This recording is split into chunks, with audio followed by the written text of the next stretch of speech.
9 বা 9th chapter আর 30 নম্বর শ্লোকা। তো স্কন্ধ অধ্যায় আর শ্লোকা, তো এই অধ্যায় হচ্ছে 9 আর 30 শ্লোকাতে তিনি বলছেন তদা গীর উপসংহৃত্য বিমুক্ত সঙ্গম মনা আদি পুরুষে কৃষ্ণে লসৎ পীতপটে চতুর্ভুজে ব্যাধারয়ত। পুরো যে শ্লোকের মধ্যে একটা শব্দ আমি বাদ দিলাম, তার কারণ এটা বুঝতে সুবিধা হবে। তিনি বলছেন তদা গীর উপসংহৃত্য, এই সমস্ত সব হয়ে টয়ে গেল। এইবারে কিন্তু ভীষ্ম দেখছেন যে উত্তরায়ণের মধ্যে সূর্য চলে গেছে, আর আমার কাছে বেশি সময় নেই। তিনি তখন কি করলেন, সমস্ত বিষয় থেকে মনটাকে উঠিয়ে নিলেন। তদা গীর উপসংহৃত্য, তখন বাক্যটাকে স্তব্ধ করলেন, আর কথা বলছেন না এবং কারুর সঙ্গে মিশছেন না। তিনি তার সমস্ত মনটাকে উইথড্র করে নিচ্ছেন। ঠাকুর বলছেন যে শেষ মুহূর্তে মনটাকে যদি ওই ভগবানের চিন্তায় রাখা যায়, তা সেই জন্যে তিনি প্র্যাকটিস করতে বলছেন। শেষ মুহূর্তে তিনি ব্যাখ্যা বলছেন যে যদি আমরা চেষ্টা করি যে ভগবানের নাম আর গুণ কীর্তন করতে হয়, নাম ও গুণ কীর্তনা। এই নাম গুণ কীর্তন যখন করছেন, কেমন করে এত কিছু জানেন যিনি, সমস্ত কিছু শিক্ষা দিয়ে যেই দেখলেন যে মৃত্যুর সময়টা ক্ষণটা এসে গিয়েছে, সেই মুহূর্তে তিনি মনটাকে উইথড্র করছেন। তদা গীর মানে হচ্ছে কথা, উপসংহৃত্য সংযত করে, তখন নিজের কথাগুলোকে বন্ধ করে দিলেন, আর কথা বলছেন না। বিমুক্ত সঙ্গম মনা, সমস্ত বিষয় থেকে চিন্তা তুলে নিলেন, আর কোনো বিষয়ে চিন্তা নেই। মুক্ত হয়ে, পরিপূর্ণভাবে মুক্ত হয়ে, বিশেষভাবে মুক্ত, বিমুক্ত কিসের থেকে? সঙ্গটা কি? সঙ্গ হচ্ছে জগতে নানা রকমের জিনিস, এই রাজত্ব কি হবে, ও পারবে কিনা, এনা তেনা, কোনো চিন্তা নেই। সমস্ত মনটাকে উঠিয়ে নিচ্ছেন। মনটাকে এবারে বিমুক্ত করে দিলেন। করে কি করলেন? আদি পুরুষে কৃষ্ণে লসৎ পীঠপটে চতুর্ভুজে বেদারয়ত। তিনি আদি পুরুষ শ্রীকৃষ্ণে, এবার কৃষ্ণ মানে কিন্তু যে মানুষটা সামনে দাঁড়িয়ে আছে ওটা তিনি করছেন না, যিনি সত্যি সত্যি আদি পুরুষ, যার থেকে সমস্ত কিছু সৃষ্টি হয়েছে, এবং যিনি কৃষ্ণ রূপ নিয়ে সামনে দাঁড়িয়ে আছেন, তিনি কি রূপ নিয়েছিলেন, কিভাবে? পীত বসনা ধারী। তার পোশাকটা কি? পোশাকটা হচ্ছে ওই হলুদ রঙের পোশাক পরে আছেন। পীত বসনধারী তিনি, কিন্তু আসলে সে বিষ্ণু চিন্তা করছেন। বিষ্ণু যিনি সর্বত্র সর্বব্যাপী যে ভগবান, সেই বিষ্ণু ভগবানের চিন্তা করছে। যখন আমরা বিভিন্ন দেবদেবীর সমস্ত চিন্তাগুলো করি, ভাবনাগুলো করি, তখন ওই ধ্যানের মধ্যে দিয়ে প্রকাশিত হয়। তো ওই ধ্যানটা যখন আমরা যদি ভালো করে মুখস্থ রাখি এবং চিন্তা করি, যেমন এই তিথি পুজোর সময় কি হয়, বা এমনি পুজোতে কি করা হয়, ধ্যান বলা হয়, ধ্যান মন্ত্র। ধ্যানটা কি? যেমন এখানে তিনি দেখছেন যে শঙ্খচক্র গদা পদ্মধারী, তার বসনটা হচ্ছে সেই পীত রঙের বা হলুদ রঙের, তিনি দাঁড়িয়ে আছেন। তো তার উপরে সেই চতুর্ভুজ, চারটে সেই হাত রয়েছে। তো সেই বিষ্ণুকে তিনি কৃষ্ণের মধ্যে দর্শন করতে লাগলেন, ধ্যান করতে লাগলেন। মায়ের সময় যখন আমরা দেখি, তিনি বলছেন ওম ধ্যায়ে চিত্ত সরোজস্তাম সুখাসীনাম কৃপাময়ীম প্রসন্ন বদনাম দেবীম দ্বিভুজাম স্থিরলোচনাম। মায়ের সেই ধ্যান মন্ত্রটা যখন বলা হয়, তার প্রসন্ন বদন, মুখটা কি সুন্দর হাসি হাসি, আর দ্বিভুজাম দুই হাত, তিনি স্থিরলোচনাম চোখ দুটি শান্ত, তিনি তাকিয়ে রয়েছেন। আর সুখাসীনাম সুন্দর করে বসে আছেন।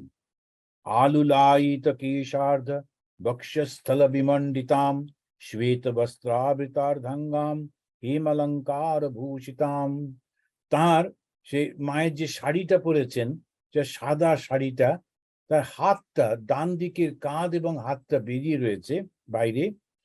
সেজন্য বলছেন সে তো বস্ত্রবৃত অর্ধাঙ্গম, শরীরের একটু অংশ। এবং তখনকার দিনের মেয়েরা তারা যে শাড়িটা পরতো, তাদের ডান কাঁধ এবং ডান হাতটা শাড়ির থেকে বাইরে থাকতো, তাদের কাজ করতে সুবিধে হতো। সেইটা রয়েছে না, কিন্তু চুলটা দিয়ে ওই কাঁধটা ঢাকা। আলু লাহিত কেশ আর্ধ, কেশ অর্ধ সেই শরীরটাকে ঢেকে রেখেছে। सक्रोडनस्त हस्तांच ज्ञान भक्ति प्रदायिनीं शुभ्राम ज्योतिर्मयीं जीव पाप संताप हारिणीं। তিনি সমস্ত জীবের পাপ দূর করে দেন সেই তার যে কিসে, আশীর্বাদের মাধ্যমে। সে হাত দুটি তার কোলের উপরে ন্যস্ত রয়েছে। सक्रोड নিজের কোলের উপরে, ন্যস্ত হস্তাংচ, একেবারে সেই ছবিটা এবারে লক্ষ্য করুন, এই বর্ণনার সঙ্গে ওই ছবিটা মিলে যাচ্ছে। তারপরেই বলছেন রামকৃষ্ণগত প্রাণাম ইত্যাদি। তো এই যে যখন আমরা ধ্যান মন্ত্রগুলো পাঠ করি, তখন ওই পুরো ছবিটা দেওয়া হয় সামনে। তো সেইটা যখন চিন্তা করছি, আর ওই ছবিটা যখন মনের মধ্যে চিন্তা করতে থাকছি, তখন আর বিষয় চিন্তা আসে না। শ্রী শ্রী মা বসে আছেন, হাসি মুখ, চোখ দুটি করুণায় ভরা, তার চুলগুলো তার ডান কাঁধের উপর দিয়ে এসে ঝুলছে, তার হাতেতে গয়না পরা রয়েছে এবং হাত দুটো কোলের উপরে রয়েছে, তার শ্বেত বস্ত্র, এই পুরোটা ভেসে উঠছে আস্তে আস্তে। তখন যখন ওইটা খুব পরিষ্কার ভাবে মূর্তিটা দেখতে পাচ্ছি, তখন বিষয় চিন্তা আর কিচ্ছু থাকছে না। তা এইটি হচ্ছে আসল। যখন কোনো খুব বিখ্যাত ত্যাগী সন্ন্যাসী তারা যখন কেউ মারা যান, সেটা মোটেই দুঃখের হয় না। লোকেরা ছুটে ছুটে যায় ঠিক দেখার জন্যে এই মুহূর্তে তার শরীরটা কেমন হচ্ছে। একেবারে দীর্ঘদিন হয়তো শুয়ে আছেন, কষ্ট পাচ্ছেন রোগ যন্ত্রণায়, কিন্তু দেখা যায় ঠিক এই মৃত্যুর মুখটার সময়ে পুরো শরীরটা পাল্টে যাচ্ছে, পুরো শরীরের মধ্যে একটা জ্যোতি এসে যাচ্ছে। এতদিনের একেবারে অসুস্থ যে মানুষটা, আর তখন তাকে চেনা যাচ্ছে না, মুখটা উদ্ভাসিত হয়ে উঠছে। তখন প্রমাণ করে যে ইনি এই মুহূর্তে ঈশ্বরের চিন্তা করছেন, তার সেই গভীর ধ্যানের মধ্যে তার শরীর বোধটা চলে যাচ্ছে। আমরা ভীষ্মের ক্ষেত্রে দেখছি, তিনি যখন সেই মৃত্যুর সময় তিনি কৃষ্ণের চিন্তা করছেন, ধ্যান করছেন, তখন তিনি বিশুদ্ধয়া ধারণয়া হত অশুভ, তার শরীরে এত কত শত শত তীর বিদ্ধ হয়েছিল, সেই সমস্ত গুলোর মলিনতা, এত কষ্ট, মাটির থেকে একটু উঁচুতে তীর বিদ্ধ অবস্থায় ঝুলছেন তার শরীরটা। আর সেই অবস্থাতেই তিনি বেঁচেছিলেন অতদিন ধরে, আর অপেক্ষা করছিলেন মৃত্যুর। সবাই তখন দেখছে যে তার ওই সমস্ত শরীরের ক্ষতগুলো সে চলে যাচ্ছে, কিন্তু শরীরটা সম্পূর্ণভাবে নতুন যেন এক জীবন তিনি পাচ্ছেন। তা এইগুলো প্রমাণ করে যে ঈশ্বর আছেন, এবং ঈশ্বরকে শেষ মুহূর্তে ডাকলে তখন সমস্ত দুঃখ বেদনা দূর হয়ে যায়। তো কেমন করে সম্ভব? সারা জীবন ধরে অভ্যাস করতে হয়। কি অভ্যাস করতে হয়? নাম আর তার গুণ, সেইটি চিন্তা করতে হয়। কি কি গুণের সেই ভগবান, তখন এই এর পরে পরে দেখব তিনি বলে বলে যাচ্ছেন যে এই যে কৃষ্ণ, তিনি আসলে সেই ভগবান বিষ্ণু, তিনি সৃষ্টিকর্তা। তিনি কেমন করে তার রূপটাকে সুন্দর বর্ণনা করছেন, আসলে তো তিনি এরকম, কিন্তু যুদ্ধের মধ্যে তাকে এইরকম দেখাচ্ছিল, এই হচ্ছিল এই হচ্ছিল, কিন্তু আমার সমস্ত চিন্তার বা ধ্যানের বিষয় হচ্ছেন এই এই মূর্তিটি। এইভাবে ভাবে তিনি ব্যাখ্যা করবেন। তো আজকে আমরা এরকম ভাবে শেষ করবো আজকে এখানেতে। এরপরে শেষে অন্য আবার একটা প্রসঙ্গের মধ্যে প্রবেশ করব। তো খুব সুন্দর লাগলো আপনাদের সঙ্গে এই ভাগবত কথা বলতে গিয়ে। তো ভাগবতের মধ্যে দিয়ে আমরা খুব বিশেষ কতগুলো ধারণা পাই, যেমন ধর্মের তেমনি সমাজের।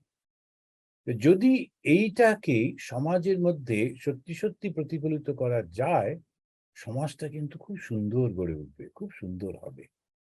কেন আমরা সবকিছুই যা প্রাচীন, যা পুরাতন, সেইগুলোকে আমরা নিন্দা করতে শিখেছি, তার কারণ কিছু লোক পারপাসফুলি এগুলোর উপর নিন্দা করত। এখনো বলা হয় যে হিন্দু ধর্মের বর্ণটা অত্যন্ত খারাপ, ব্যবহারটা সত্যিই খারাপ হয়েছে। তার কারণ যেটার জন্য এটা তৈরি হয়েছিল সেইভাবে এটাকে অ্যাপ্লাই করা হয়নি।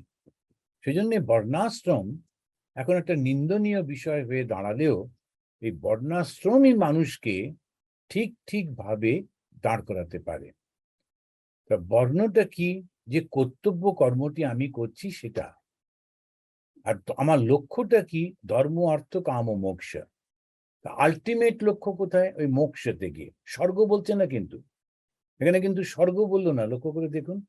স্বর্গটা কি? ওটা একটা ভালো জীবন যাপন করা এই পর্যন্ত। একদম যারা ভীষণ গরিব অবস্থায় রয়েছে, কষ্টের মধ্যে রয়েছে, তাদের কাছে আমেরিকা একটা স্বর্গ।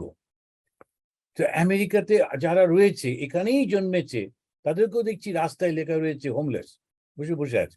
তো জন্মেছিল আমেরিকায়, কিন্তু কোনো সুবিধা হলো না, সেও ওই কষ্টের মধ্যে, আমেরিকাতে কষ্টের মধ্যে রয়েছে। তাতে কি লাভ হলো? সেই জন্যে মোক্ষ চাই। যদি দেখা যায় 3টে সেমিটিক রিলিজিয়ন, তারা বলছে যে স্বর্গে যাব। কেন? যখন সৃষ্টি হয়েছিল 3টে রিলিজিয়ন, যে জুদাইজম, খ্রিস্টানিটি এবং ইসলাম, তাদের তিনজনেরই জন্মস্থানটা প্রায় একই, এবং তিনজনেরই সোশ্যাল ইকোনমিক্যাল কন্ডিশন ছিল একই। তার ফলে এত কষ্ট ছিল স্বাভাবিক জীবনে, সাধারণ জীবনে, ওরা চাইতো যদি আমরা স্বর্গে যেতে পারি, যেখানে সবকিছু ভালো, আনন্দ।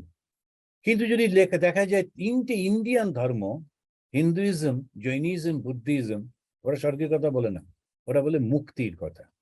কেন? এত সুন্দর জীবন ছিল, খাওয়া, থাকা, পড়া, কোনো কষ্ট নেই, আর স্বর্গে গিয়ে করবোটা কি? আর কত আর তার থেকে ভালো দেবে, যা আমরা এখানে পেতাম তার থেকে। সেজন্য স্বর্গটা ওদের কাছে লক্ষ্য ছিল না, লক্ষ্য ছিল মোক্ষ। মোক্ষটা কি না, এই যে জগৎটা চলেছে, জন্ম মৃত্যু, জন্ম মৃত্যু, এর থেকে আমি কি করে বেরিয়ে যেতে পারবো। ওই জন্য ওরা ওই জ্ঞানের পথে গিয়েছে, এবং তাদের লক্ষ্যটা হচ্ছে মোক্ষ। তো আমরা আজকে এইখানে শেষ করি, এবং 3বার শান্তি বলে শেষ করব। ওম শান্তি শান্তি শান্তি। হরি ওম তৎসৎ।